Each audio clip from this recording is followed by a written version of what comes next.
Welcome students in physics class, and now we will study the next lecture, lecture number 5 on electric current। जो हमने last पढ़ा था उसको continue करते हैं। तो जैसा कि आपको पता होगा, लास्ट जो है फोर्थ लेक्चर में हमने पढ़ा था रेजिस्टेंस के बारे में पढ़ रहे थे। रेजिस्टेंस और रेजिस्टेंस का कॉम्बिनेशन पढ़ रहे थे। सीरीज के अंदर हमने पढ़ा था रेजिस्टेंस इन सीरीज, और हमने देखा था कि जो टोटल रेजिस्टेंस है वो हमारे पास आता था सम ऑफ इंडिविजुअल रेजिस्टेंसेस। तो R is equal to R1 plus R2 plus R3 and so on, और है तो और ज़्यादा टर्म्स आ जाएंगी। तो ये फॉर्मूला हमारे पास आता था टोटल रेजिस्टेंस के लिए। कब टोटल रेजिस्टेंस? जब हमारे पास ये सीरीज में हो, तो सीधा सीधा उनको हम क्या कर देते हैं, ऐड कर देते हैं। Now we will study about the next lecture, जो कि वही है रेजिस्टेंस का कॉम्बिनेशन, लेकिन अब हम पढ़ेंगे पैरेलल में। तो नेक्स्ट टॉपिक हमारे पास हो जाएगी, हेडिंग डाल लेंगे, that is resistances in parallel. Resistances in parallel, सबसे पहले डेफिनेशन पैरेलल में कब होते हैं रेजिस्टेंस? पैरेलल में तब होते हैं जब हम एक पॉइंट से दूसरे पॉइंट तक अलग अलग पाथ में जा सके, along the different many paths. तो यहाँ पे क्या डेफिनेशन हो जाएगा हमारे पास?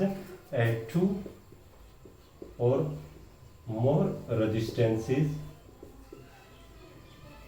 Are said to be in parallel, are said to be in parallel if we can proceed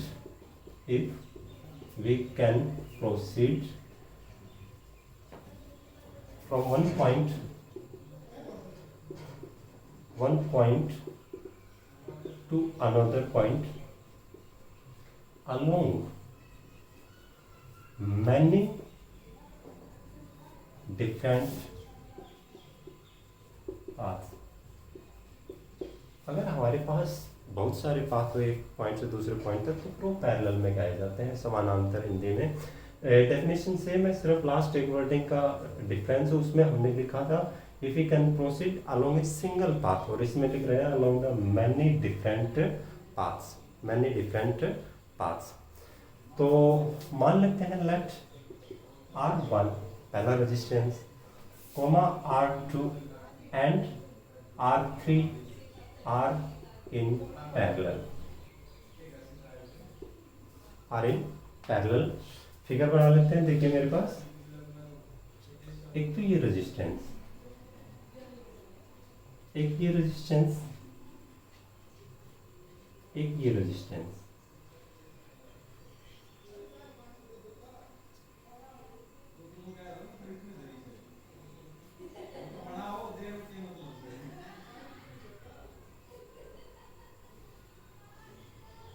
R1, R2 and that is R3 between the point A and B। हमारे पास देखिए, ध्यान से देखिए, तीन अलग अलग रास्ते हो जाते हैं। ऐसे मैं ऐसे जा सकता हूँ, ऐसे जा सकता हूँ, या फिर इधर से प्रोसीड कर सकता हूँ। तो यहाँ पे ये जो रेजिस्टेंस है R1, R2, R3, ये हो गए पैरेलल में। ओके, मान लीजिए पोटेंशियल डिफरेंस V लगाया मैंने, उसकी वजह से टोटल करंट I चला। अब जैसे ही I करंट जो है वो ए पॉइंट पे पहुंचेगा, क्योंकि अलग अलग पाथ हो गए, डिफरेंट पाथ्स, तो जो है करंट डिवाइड हो जाएगा between the R1, R2 and R3। मान लीजिए इधर से गया I1, बीच वाले में I2, एंड जे R3 जो है इसमें से I3। उसके बाद फिर कंबाइन होके सेम ही हो जाएगा I। यहाँ पे मेन चीज ये है कि जो रेजिस्टेंस है उनमें जो करंट की वैल्यू डिफरेंट होगी, लेकिन जो पोटेंशियल डिफरेंस है सभी के अक्रॉस वो क्या होगा, सेम होगा, दैट इज V। करेक्ट। तो यहाँ पे एक लाइन और लिख सकते हैं, काफी इंपॉर्टेंट। तो potential difference is same across all resistances. जो पोटेंशियल डिफरेंस है वो सेम होगा भाई across the all resistances. Okay, and let current in first, जो फर्स्ट रेजिस्टेंस है उसमें करंट, ऑफ कोर्स मैंने क्या मानना है I1, और फॉर्मूला क्या होगा according to Ohm's law, V is equal to IR होता है, तो I हमारे पास हो जाएगा V अपॉन R। I1 की बात कर रहे हैं तो resistance R1, okay. Similarly current in second के अंदर I2 and that is what V upon R2, और करंट हमारे पास थर्ड के अंदर हो जाएगा that is V upon R3। तो अलग अलग रेजिस्टेंस पे जो करंट जा रहा है उसकी वैल्यू, फॉर्मूला उसका। उसके बाद मान लीजिए जो ये कॉम्बिनेशन है इनका total resistance, equivalent resistance RP से लिख लेता हूं, let total resistance is RP, जिसका फॉर्मूला हमें निकालना है। देन हमारे पास एक और रिलेशन होगी टोटल करंट के लिए, that is what I is equal to that is V upon RP। अब देखिए ये अलग अलग रेजिस्टेंस में करंट, ये टोटल करंट मेरे पास हो गया, और टोटल करंट जो है वो अलग अलग रेजिस्टेंस के साथ उसकी भी रिलेशन होगी। क्या रिलेशन होगी? Also I is equal to I1 plus I2 plus I3। सभी की वैल्यू रख दीजिए, सोल्व कर लीजिए, हमारे पास आ जाएगा that is V upon RP is equal to V upon R1 plus V upon R2 plus V upon R3। Right side से V कॉमन ले लेंगे और V जो है वो कैंसिल हो जाएगा, यानी हमारे पास सिर्फ क्या बच जाएगा that is V upon RP is equal to V 1 upon R1 plus 1 upon R2 plus 1 upon R3, V से V cancel, we have the formula 1 upon RP is equal to 1 upon R1 plus 1 upon R2 plus 1 upon R3. That will be the total resistance RP। कैसे निकालेंगे? जो individual resistance है उनका reciprocal 1 upon करके जोड़ करेंगे, and after that इसको हम क्या कर लेंगे, सोल्व कर लेंगे। Correct?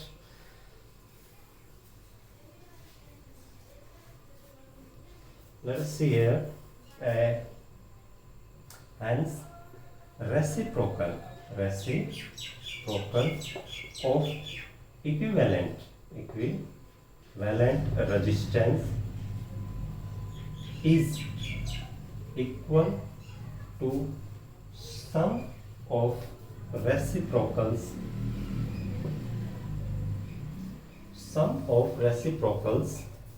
of individual resistance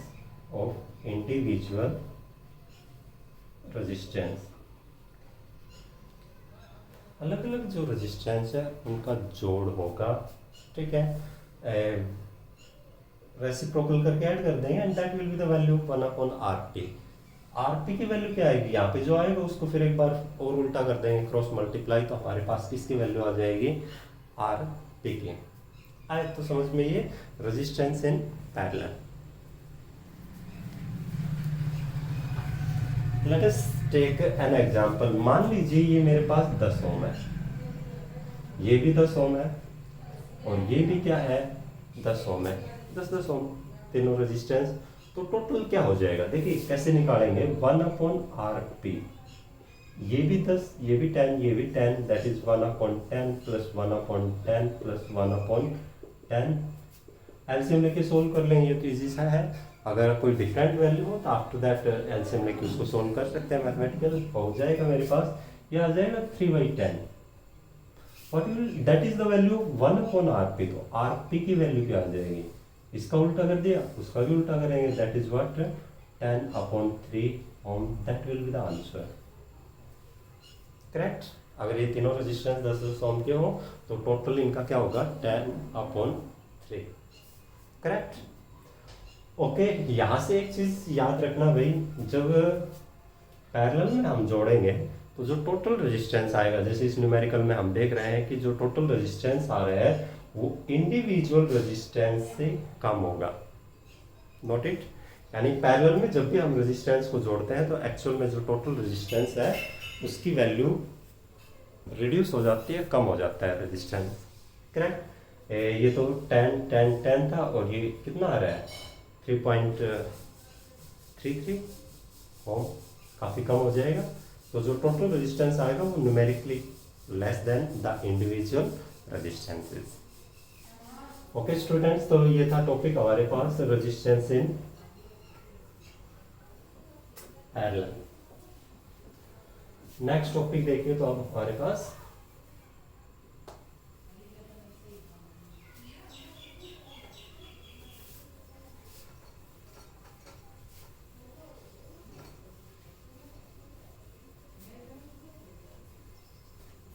next topic हमारे पास कुछ हम नई टर्म में पढ़ते हैं रेजिस्टेंस के अलावा। सेल, जैसा कि हमें पता है जो घर में हम सेल यूज़ करते हैं, ड्राई सेल रिमोट वगैरह में डालते हैं, कुछ इस प्रकार का होता है, राइट। इसका ये जो न्यू टाइप है टर्मिनल, ये पॉजिटिव टर्मिनल होता है और जो नीचे होता है वो हमारे पास क्या होता है, नेगेटिव टर्मिनल। करेक्ट। तो ये हमारे पास ड्राई सेल होता है। अब जो सेल होता है उसके लिए कुछ टर्म्स हम डिफाइन करेंगे, उसका पोटेंशियल डिफरेंस, उसकी ईएमएफ, करेक्ट, उसका इंटरनल रेजिस्टेंस। ओके, तो लिखते हैं that is EMF of a cell. देखिए बायोलॉजी वाला सेल नहीं, ये फिजिक्स वाला सेल है। जो हम ड्राई सेल की बात कर रहे हैं जिसे हम करंट लेते हैं, that is the cell, correct. और ईएमएफ ये शॉर्ट नोटेशन है, एक्चुअल में फुल फॉर्म इसकी बनती है electromotive force. Electromotive force actual में जो शॉर्ट फॉर्म है वो ज़्यादा यूज करते हैं, ईएमएफ, इलेक्ट्रोमोटिव फोर्स। तो ईएमएफ क्या होता है, ईएमएफ एक्चुअल में पोटेंशियल डिफरेंस ही होता है, कब, जब सेल को हमने जोड़ा नहीं हो। जैसे कि हम बाजार में से सेल लेके आते हैं, पता है वो कितना होता है, दैट इज 1.5 वोल्ट का होता है, ठीक है। तो जब नया नया सेल हम लेके आए, अभी उसको रिमोट वगैरह में हमने जोड़ा नहीं है, तो ये जो पोटेंशियल डिफरेंस है उसका ये मैक्सिमम होता है and that is called EMF. तो यहाँ पे डेफिनेशन लिख सकते हैं, the maximum potential difference, the maximum potential difference, the maximum potential difference,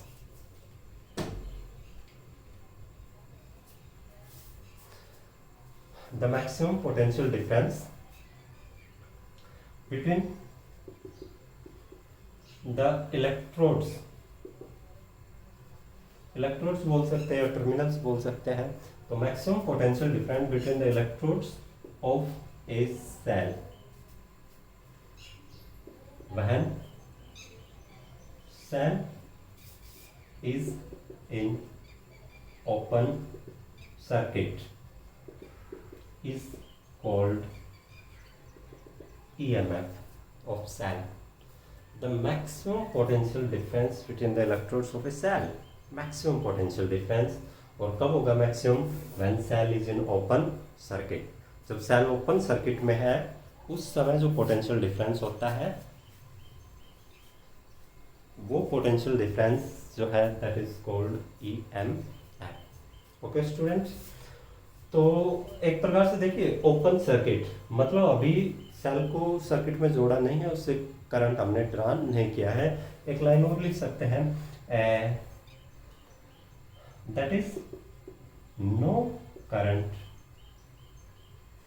is drawn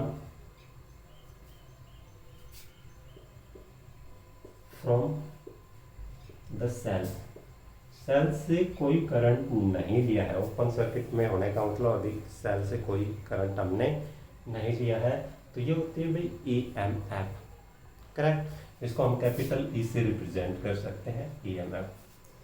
तो ईएमएफ हमारे पास होती है maximum potential difference. Okay, the next term that is terminal potential difference, terminal potential difference,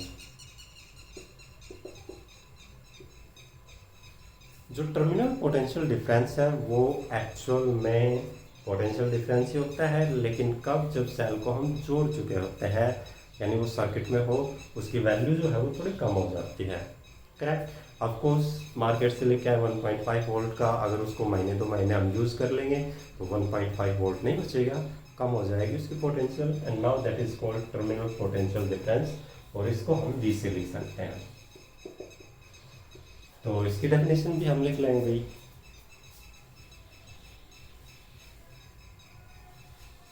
क्या definition हो जाएगी?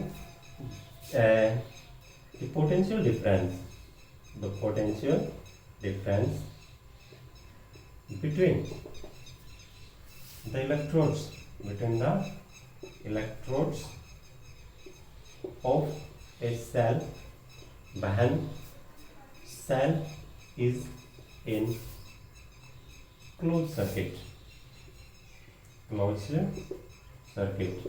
देखिए difference है, उसमें हमने लिखा था ओपन सर्किट और इसमें क्या लिख रहे हैं, क्लोज सर्किट। तो यहाँ पे क्लोज सर्किट में जब होगा उस समय जो पोटेंशियल डिफरेंस है उसको टर्मिनल पोटेंशियल डिफरेंस बोलते हैं। ठीक है। क्लोज सर्किट में होने का मतलब ये है that is some current is drawn from the cell। Cell से कुछ करंट हमने ले लिया है, तो अब उसको हम बोलेंगे टर्मिनल पोटेंशियल डिफरेंस। नोट डाल के एक लाइन, न्यूमेरिकली जो ईएमएफ है वो ज़्यादा होती है, टर्मिनल पोटेंशियल डिफरेंस क्या होता है, कम होता है। ठीक है। तो एक लाइन काफ़ी इंपॉर्टेंट भाई, क्या लाइन हो जाएगी, terminal potential difference, terminal potential difference V की बात कर रहा हूं, is always less than the EMF, less than the EMF. ठीक है। याद रखिए भाई, जो V है वो हमेशा इससे क्या होगा, कम होगा। ठीक है। Terminal potential difference is less than EMF, right. Okay. तो अब एक और टर्म हम पढ़ते हैं सेल के बारे में। देखिए एक तो ये टर्म हो गई ईएमएफ, एक हो गई terminal potential difference, and now the resistance of cell.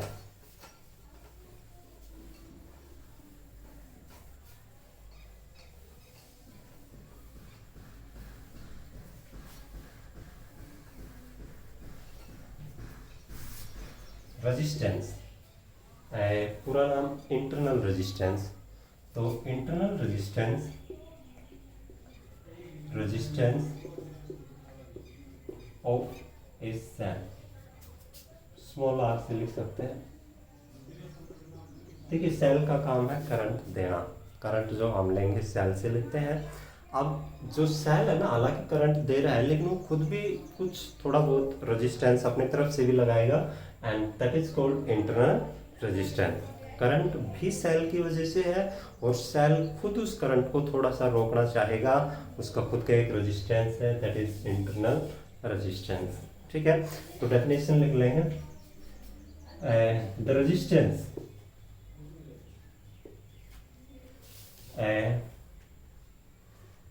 of a cell by its electrolyte। ठीक, केमिस्ट्री में पढ़ेंगे, जो सेल्स होता है वो इलेक्ट्रोलाइट्स उसमें होते हैं, कुछ केमिकल्स हमारे पास, जैसे जो रिचार्जेबल बैटरी है घर के अंदर, वो आपने देखी होगी। ठीक है। उसके अंदर हम एसिडिक वाटर डालते हैं, सल्फ्यूरिक एसिड H2SO4। ठीक है। तो वो इलेक्ट्रोलाइट का काम करता है। तो इलेक्ट्रोलाइट कुछ केमिकल होते हैं जो सेल बनाने में यूज होते हैं। तो the resistance of a cell by its electrolyte and its electrode is called internal resistance, is called internal resistance। okay। जो इंटरनल रेजिस्टेंस ऑफ कोर्स वो डिपेंड करेगा on the nature of electrolyte used and the nature of electrodes used in the cell. Okay, तो थोड़ा numerically बात करते हैं। 3 definition मैंने पढ़ी, terminal potential difference and the electrolyte, terminal potential difference, EMF and the internal resistance. इनमें relation निकालते हैं हम। तो relation between E EMF, V terminal potential difference and small r internal resistance. Correct. तो देखिए मेरे पास क्या रिलेशन हो जाएगी। इसके लिए एक सर्किट में मान लेता हूं। तो ये एक सर्किट हो गया, ये एक्सटर्नल रेजिस्टेंस हो गया आर, यहां पे एक सेल मैंने जोड़ रखा है, एक की लगा लिया मान लीजिए। जो सेल है मेरे पास उसकी ईएमएफ ई, और ये जो सेल है इसका खुद का resistance that is internal resistance, cell के साथ ऐसे दिखा देंगे। ठीक है, तो ये इंटरनल रेजिस्टेंस, ये एक्सटर्नल रेजिस्टेंस, ईएमएफ मेरे पास। तो देखिए करंट क्या होगा इसके अंदर। उससे पहले टोटल रेजिस्टेंस क्या हो जाएगा, टोटल रेजिस्टेंस। देखिए ये सीरीज में ही है एक्चुअल में, ये एक्सटर्नल रेजिस्टेंस और ये इंटरनल रेजिस्टेंस। तो टोटल मेरे पास हो जाएगा आर प्लस आर। ये तो बाहर से हम लगा रहे हैं कैपिटल आर, और ये जो है ये सेल का खुद का है इंटरनल रेजिस्टेंस। ओके, करंट क्या हो जाएगा, current in circuit I is equal to E upon total resistance R plus R. ठीक है, क्रॉस मल्टीप्लाई कर लेंगे, दैट इज I इधर मल्टीप्लाई हो जाएगा R plus R into E, this implies I R plus I are is equal to E. क्या, उसके बाद देखिए ओम्स लॉ से ये जो एक्सटर्नल रेजिस्टेंस के कारण है that is terminal potential difference भी बन जाएगा। ठीक है, और ये जो टर्म है इसको ले जाके उधर रख देंगे, that is what E minus I are. तो ये होती है relation between the EMF, terminal potential difference and the internal resistance. यहाँ से एक लाइन अगर प्रोसीड करें हम, इंटरनल रेजिस्टेंस क्या आ जाएगा, इंटरनल रेजिस्टेंस मेरे पास आ जाएगा, दिस इंप्लाइज नेक्स्ट लाइन में लिख लेंगे I are is equal to E minus V. इसको इधर ले आए, वी को उधर भेज दिया, आर क्या आ जाएगा, r is equal to E minus V upon I, that is the internal resistance. Correct. तो ये थे हमारे पास रिलेशन। याद रखना है काफी important formula, V is equal to E minus I r. ठीक है, यहाँ से देख सकते हैं क्लियरली V का फॉर्मूला ये, ई में से ये घट रहा है, हालांकि ये न्यूमेरिकली काफी कम होगा लेकिन कुछ तो घटेगा ही। V जो है वो इससे EMF से हमेशा क्या होता है, कम होता है। ठीक है भाई, तो ये था lecture 5 on the electric current. 2 topic हमने पढ़े हैं मुख्य रूप से, एक तो रेजिस्टेंस इन पैरेलल और दूसरा ये टॉपिक पढ़ा है, इसमें कई सारी डेफिनेशन हमने लिखी, EMF, terminal potential difference and the internal resistance, और इन तीनों में रिलेशन निकाली। याद रखना है V is equal to E minus I r. ये स्मॉल आर है, स्मॉल आर मतलब सेल का रेजिस्टेंस, इंटरनल रेजिस्टेंस। ओके, तो दैट वाज द लेक्चर 5। कल हम पढ़ते हैं lecture number 6 on the electric current, उसके बाद ऑलमोस्ट कंप्लीट हो जाएगा। Okay students.